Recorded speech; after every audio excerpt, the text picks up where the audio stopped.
welcome back once again to the top of the hour. I'm Mark Johnston, your host for VID5 conference, brought to you by our friends at Laurentian Bank Securities. And as we wind down the day today, we have two fantastic companies remaining to walk through a tour and a look ahead at the company trajectory. And I'm very graced to have the presence of Lew Lawrick, who is the president and CEO of Magna Terra Minerals. Lew, how are you? I'm great, Mark. Thank you. We're very happy to have you here, and I know that you have a fantastic presentation ready for our audience. So I'm going to step to the side. I'll come back around for Q&A on the other side. Thank you very much. Appreciate it. Well, welcome to Magna Terra Minerals. For those of you who have not unearthed the story, I think we have a very compelling and unique position and story to tell you today. Magna Terra's in its current form is only about 15 months old, and we are focused in the hotbed for gold exploration, which is Atlantic Canada, specifically the provinces of Newfoundland and New Brunswick. On that basis, I'll jump right into the presentation and see here. There we are. So, as I mentioned, we are focused in what has become a very hot part of the exploration world here in Canada, in Atlantic Canada, here in both Newfoundland and New Brunswick. And I feel we have a very compelling opportunity for those investors that want to seek exposure to up and coming and solid gold exploration opportunities. We're unique in the fact that we're not effectively a grassroots or greenfield explorer. We have projects that have established resources. And when I look at investing, because part of my my other role is I am a professional investor and have been in this sector for 20 plus years now. And we build our companies, with a focus on quality projects, quality management, and quality jurisdictions. We have all three of these things going for us here at Magna Terra. And on top of that, as I said, we have gold in the ground. So we know that our projects are in fertile gold environments.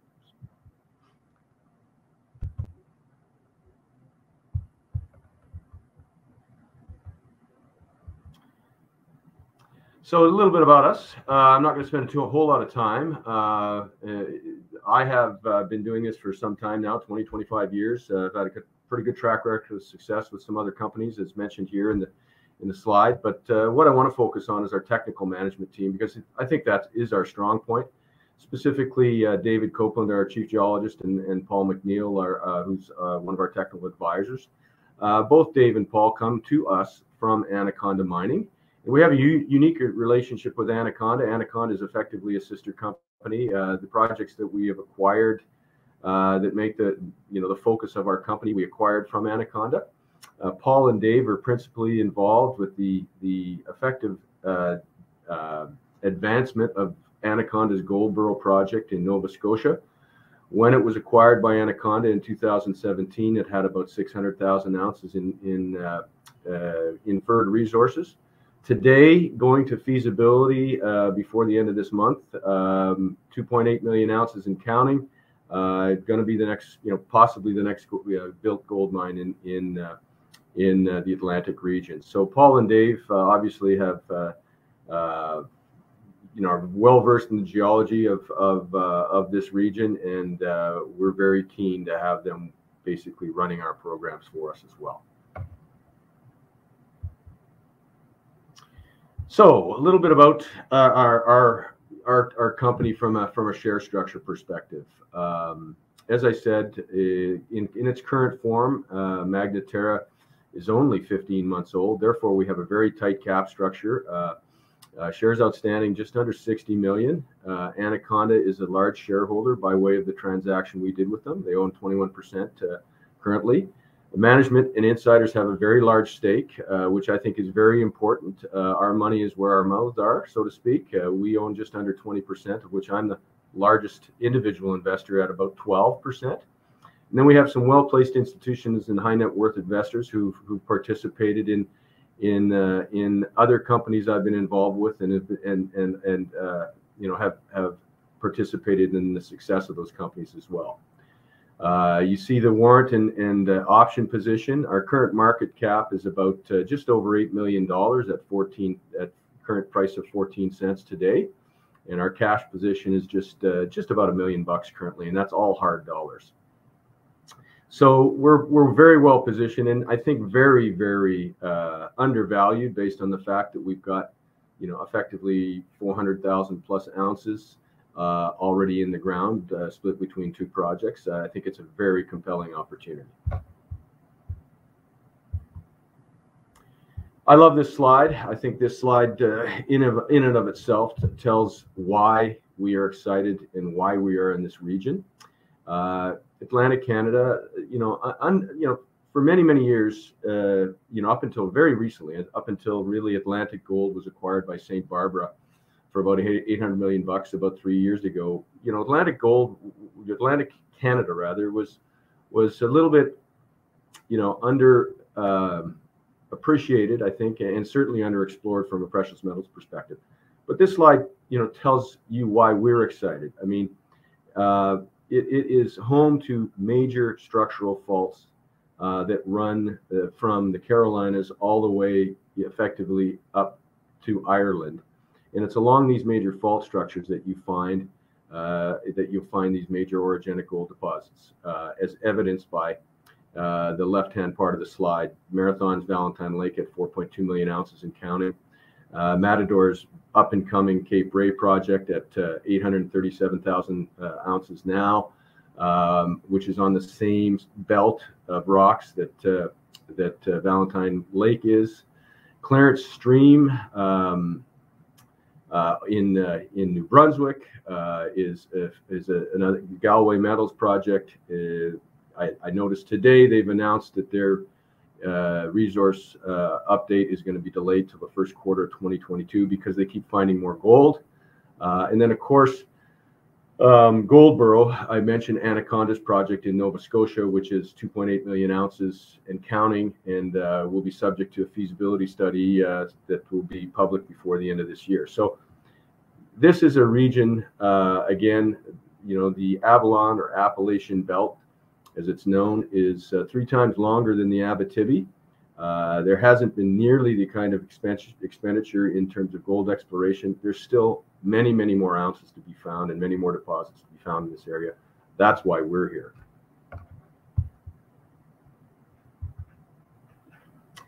A little bit about our resource base, as I highlighted in the last slide. We do have ounces in the ground. At our Rattling Brook project that makes up the Great Northern project in Western Newfoundland, we have approximately 255,000 ounces at a 1.5 gram per ton head grade. It's in the inferred category. And then at Cape Spencer in New Brunswick, we have approximately 150,000 ounces, average grade of about 2.5 grams. You know, part of it is open pittable. The other part is it will be mined as a underground deposit should it get there. We also have a historic mineral resource at Great Northern in Newfoundland called Thor. It's only historic because when we acquired the project, we determined that it didn't make economic sense to effectively rewrite the 43-101 that was effectively current at the time. So that adds another 83,000 ounces.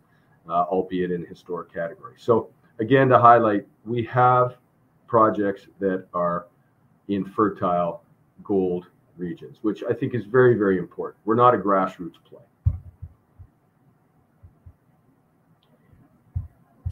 Project catalysts.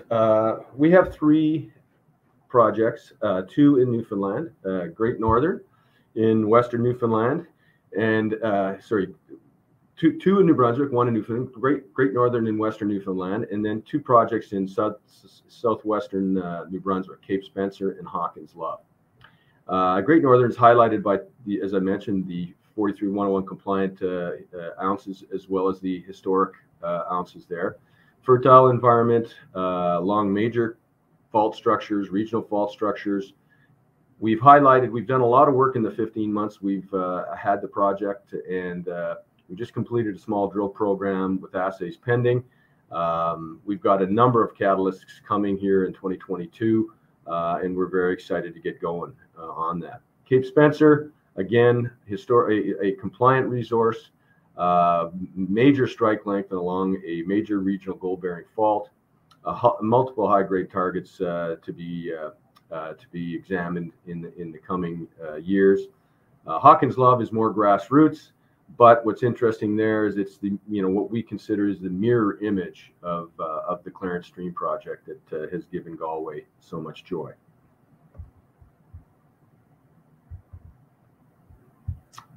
So what are the key takeaways from an investment perspective? Again, I'll reiterate, I mean, basically, we've got a great team. We've got a history with our team of making discoveries and also managing through to profitable exits for our shareholders.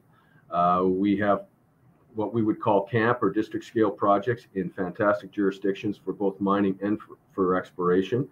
And from a mining perspective, strongly supported by infrastructure in all these regions. None of our projects require camps, which is very, very important in terms of keeping costs down. So really all the check marks, what you want in a regional gold exploration opportunity. Going into 2022, we plan on spending a minimum of just under $3 million. Most of that is going to be focused at Great Northern in Newfoundland, where we've seen some very exciting work and project upside come here in the last few months based on the work we've done finishing up 2021. We just completed a 1,250 meter drill program at the Apsy zone, and I'll talk about that a little more in some forthcoming slides. We will be drilling an additional 5,000 meters minimum, at Great Northern, specifically focused in and around the Rattling Brook resource area and looking at extending both on strike and making new discoveries, to this project. As I said, this Rattling Brook is a 255,000 ounce resource that I think has lots of opportunity to add existing resources very, very quickly, and that is what we'll be attempting to do here in 2022, following up some of the success we've had in 2021. We're putting Cape Spencer and Hawkins Love a little bit on the back burner because we've had some nice early success here at Great Northern, and that's where our focus is going to be, and that's where I'll spend the bulk of the rest of the presentation, is talking about Great Northern in Newfoundland.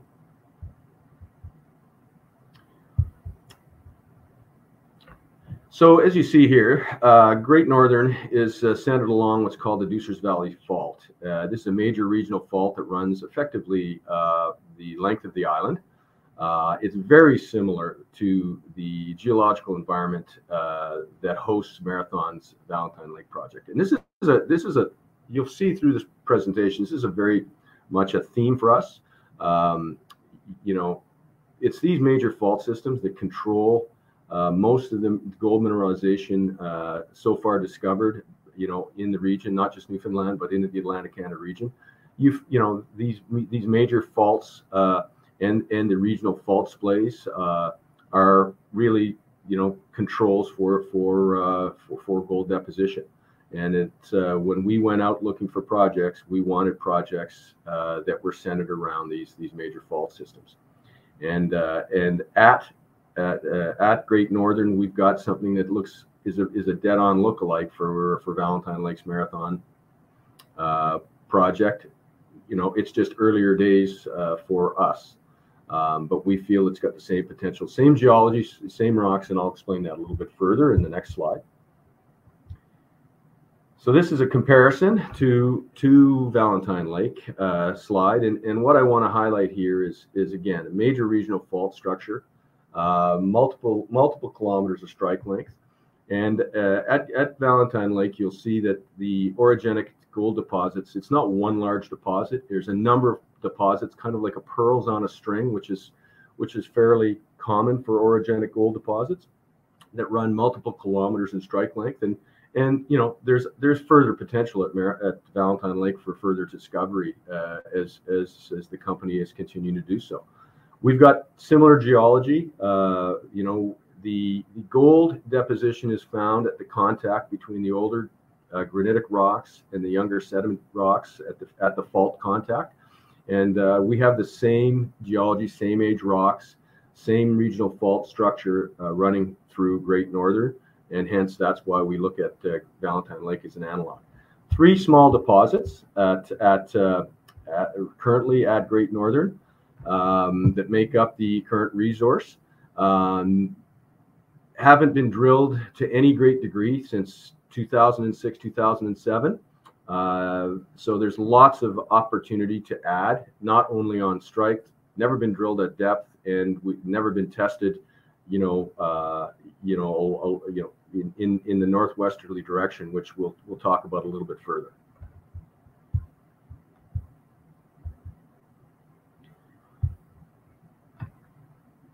So this slide highlights in on the Great Northern project, and specifically the Rattling Brook deposit area where the current known resource is, and that is denoted by the black.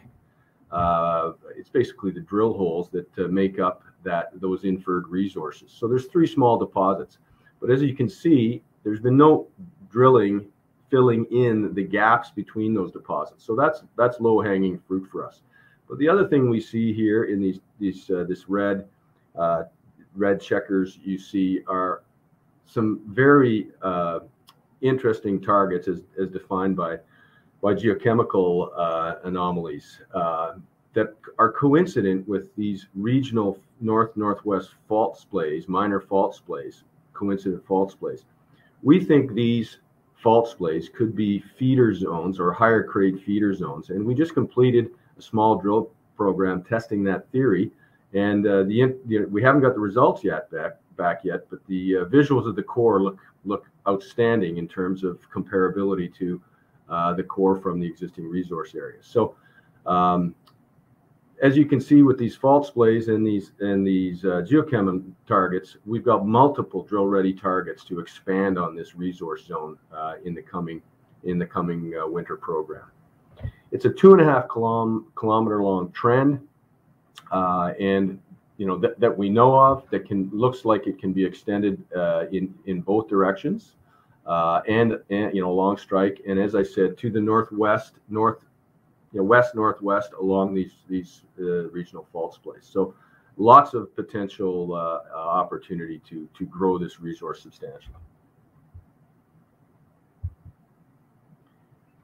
Now, sort of looking in again a little closer here at Rattling Brook at the historic results, just to give you a little tenor as to what we're looking at here. Some lower grade but broad widths of mineralization, all near surface. So this obviously all bulk mineable or open pittable, which is what we're effectively what we're zeroing in on is looking to add similar ounces and build a resource here quickly. But the nice thing that we see here are these broad zones of mineralization, and within these lower grade, call it broad lower grade, these broad lower grade zones are some higher grade, narrower zones. So there is higher grade pockets within this system.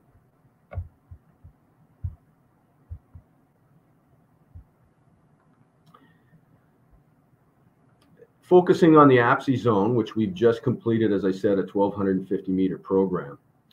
You see here the hole JA0536, which is the most northerly west hole, last hole drilled in 2005 by a previous operator. Just over a gram, over 115 meters, true width, probably about 80 meters, that zone, but nice thick intercept with, as I said, with some higher grade intervals throughout it. But nothing was ever drilled, or it wasn't tested, nothing off to the northwest. And you see that geochem target that is coincident with some of these feeder zones. So we tested about 150 meter strike to the northwest. We again, those drill results will be ready. Assays will be ready mid-Jan, somewhere from mid-Jan to the end of Jan. But what we're seeing in the core is what we want to see. Significant widths of alteration, significant sulfides, sulfide widths, pyrite and chalcopyrite locally from 1 to 10%. So all the right ingredients in the core and representative of what is in the historic core in the resource. So we're very encouraged by what we're seeing, and we do expect to have some good results in these assays when they're turned around in late January.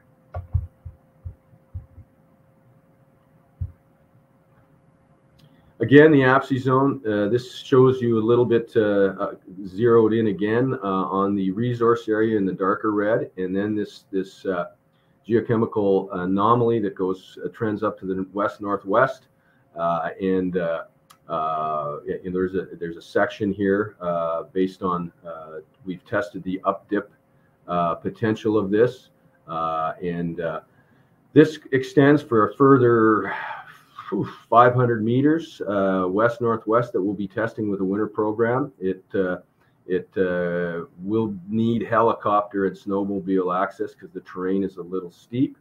But again, the opportunity to extend this zone significantly and add significantly to this resource.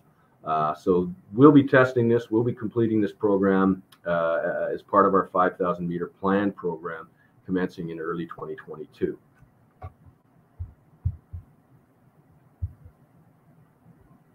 Now, looking to the south of Rattling Brook, we see again these geochemical anomalies that have yet to be tested historically or at all. And what's interesting here is there was 3 or 4 drill holes testing the incinerator trail zone, I believe, that returned decent results over narrow widths, but widely spaced holes. I think these holes, 4 holes over roughly 700 meters of strike. So lots of room. We know there's gold there. So lots of room again to potentially add. That's another area that we're going to drill off to a greater degree to test the strike length there and the potential to add resources to that zone in the program that will commence in early January. Now, when you look further south, the furnace zone, it's called, that's never been tested. Another really good target for us that we've covered with soils, and we're waiting for those soils as well to come back from the assay lab. We should have them back, again before we start drilling in January.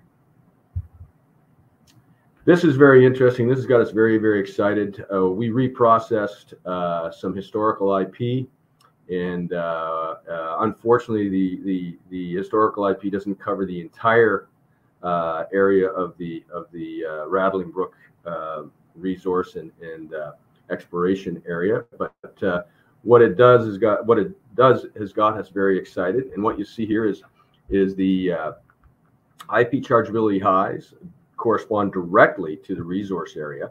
So it gives us a good indication that it's a great tool for potentially identifying mineralized zones or areas, target areas.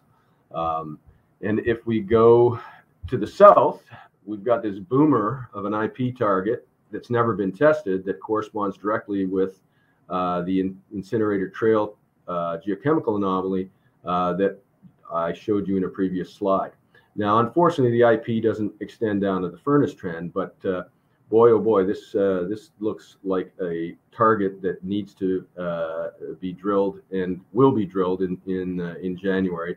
And as you see, it's a large target, almost 2 kilometers in total strike length, and so this is a priority for us to drill in early 2022.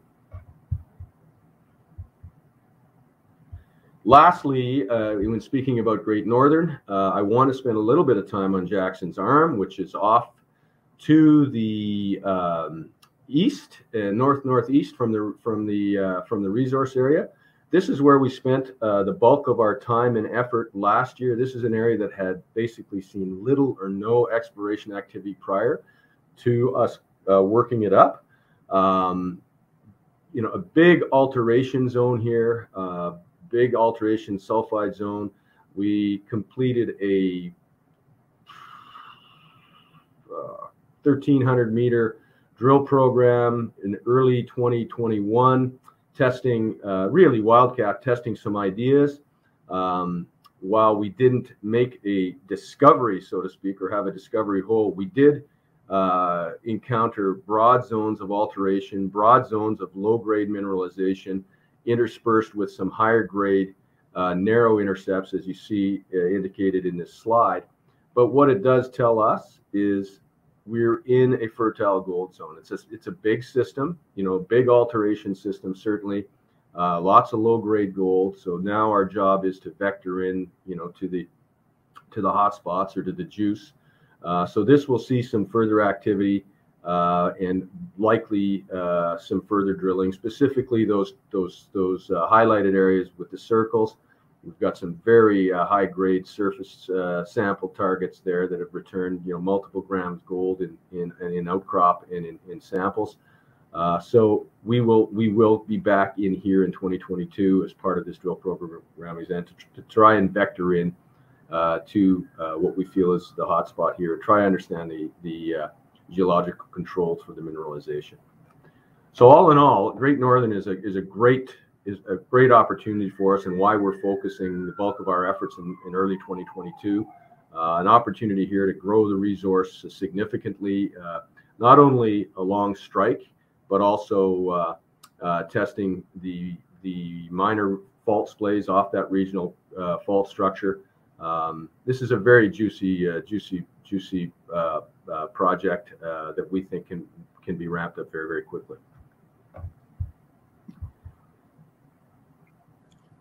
I'm just going to jump in here to talk a little bit about our projects in southern New Brunswick. Spent about 5 minutes. Again, we have two projects, Cape Spencer and Hawkins Love, in a very hot area of southern New Brunswick that has now been defined as a new gold, effectively gold mineral belt, with the Clarence Stream project being advanced by Galway Metals, as I mentioned. The theme that I'd mentioned off the top with regards to regional fault structures holds completely here in New Brunswick as well. Again, it's where we are seeing older granitics, you know, contact younger sediment rocks at these regional fault contacts. It's where we focused our property acquisition. And I'll spend a little bit of time talking about Cape Spencer.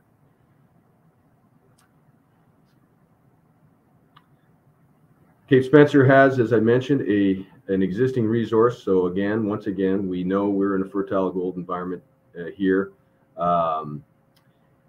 Hasn't really been looked at since the early 2000s, when there was a small drilling program that identified some decent high grade over some decent widths.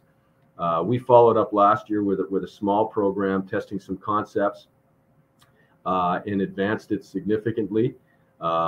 We will be back in here probably in the summer, but the bulk of our work is going to be focused in Newfoundland during the winter drilling program here. But exciting nonetheless.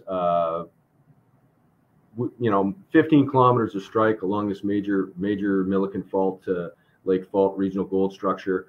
Again, you know, I can't say it enough. We've got gold all over the place here. It's just a matter of zeroing in on you know, what controls it and getting a better idea of the control systems here, and that's just going to take more work, more drilling, more sampling. We completed samples here. We completed a drone mag survey. So, you know, all of that work is allowing us to zero in on and developing further targets for future drilling, likely in mid to late 2022. Hawkins Love, which is, we define it as we look at it as the mirror image geologically to Clarence Stream is much more grassroots, much more early stage. We spent some time working it up last year, completed full sampling program, prospecting, drone mag survey. We'll be back in here doing further sampling and further work to develop targets, but likely won't be drilling here in 2022.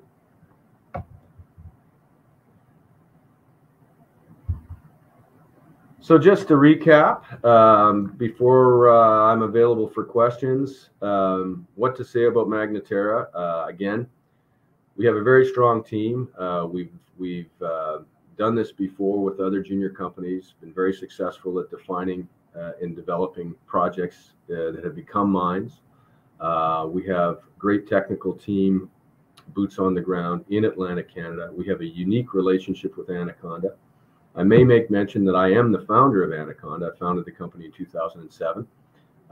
So, we have a track record in this part of Canada that I think is second to none. We know the jurisdictions, we know the governments. We work well. Newfoundland is a tremendous place to work, not only from a permitting perspective. Mining is and exploration is supported. There's lots of employment opportunities. It's just it's a great place to be looking for metals, and specifically for gold.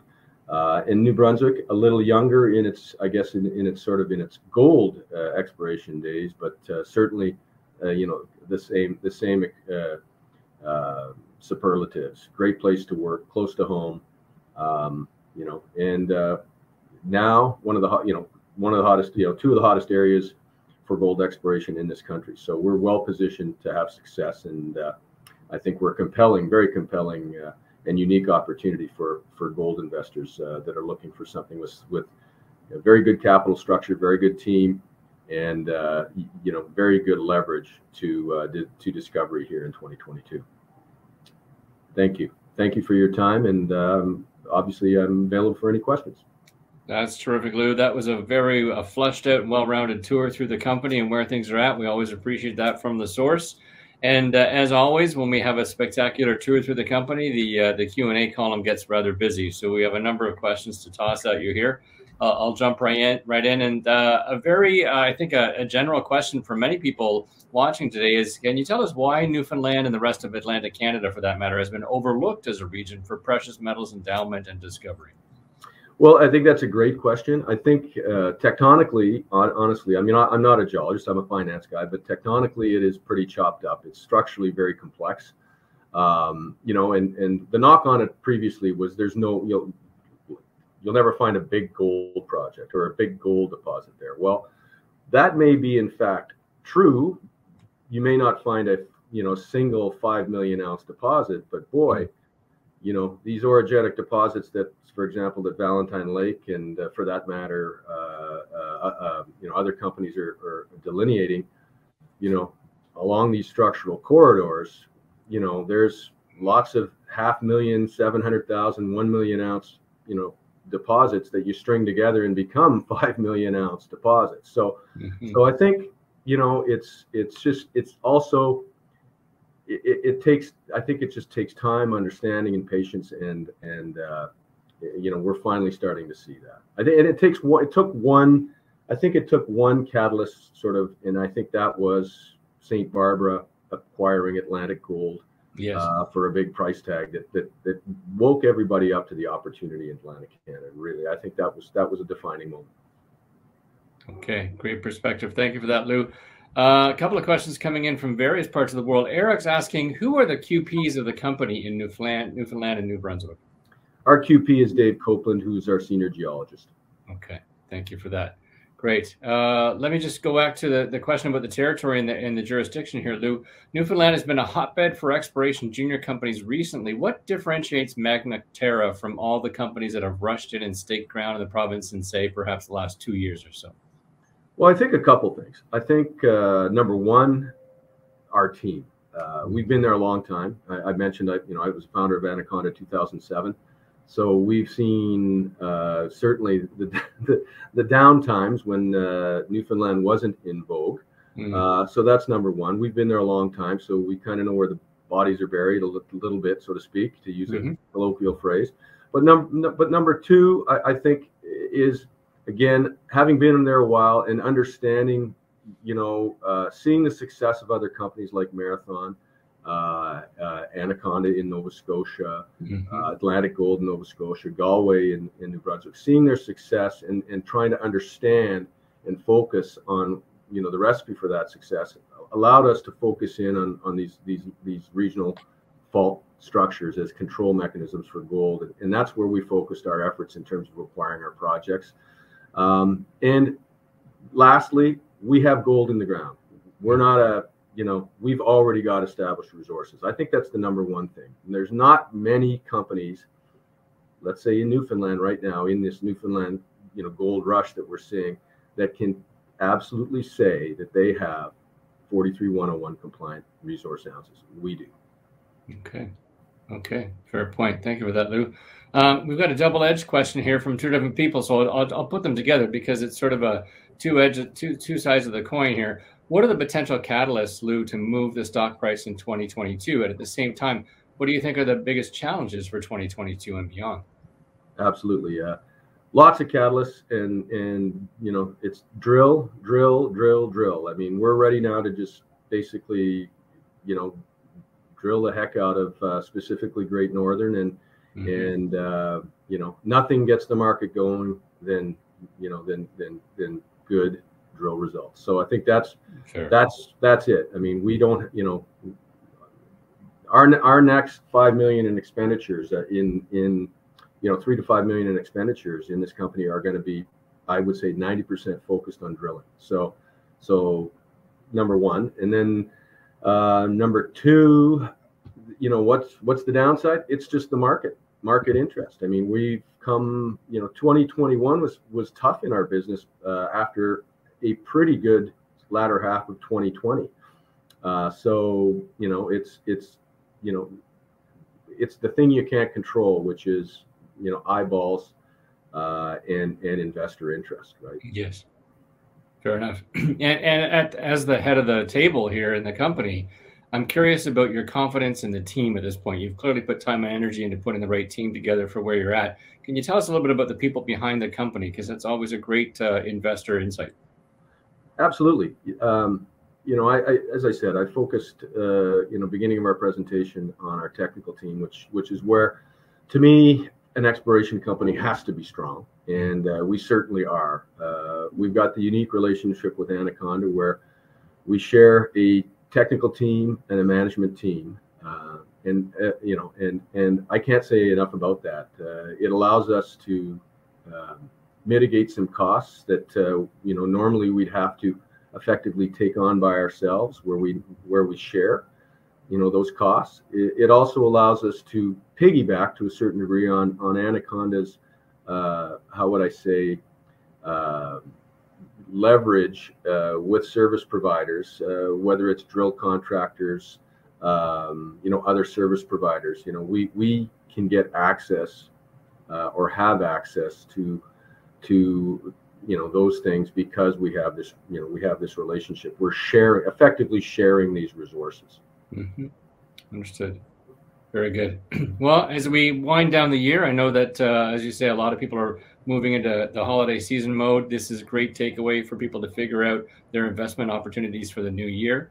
I want to thank you, Lew, for bringing a very open and thorough presentation to the audience today. This is why we do what we do at VID conferences, and this has been a wonderful, informative session for folks watching from around the globe. So I'll say thank you very much for your time today, and our best to you and yours for the holiday season. Thanks, Mark. Thank you very much. I really appreciate it. Our pleasure indeed. Thank you, Lew. All the best to you. And for those watching, again, as we close out this session, we'll move you over to a survey. Please provide your feedback. It helps us do a better job next session. And at the top of the hour, we wind down the day with Lucky Minerals. I'll look forward to seeing you in that session. All the best for now.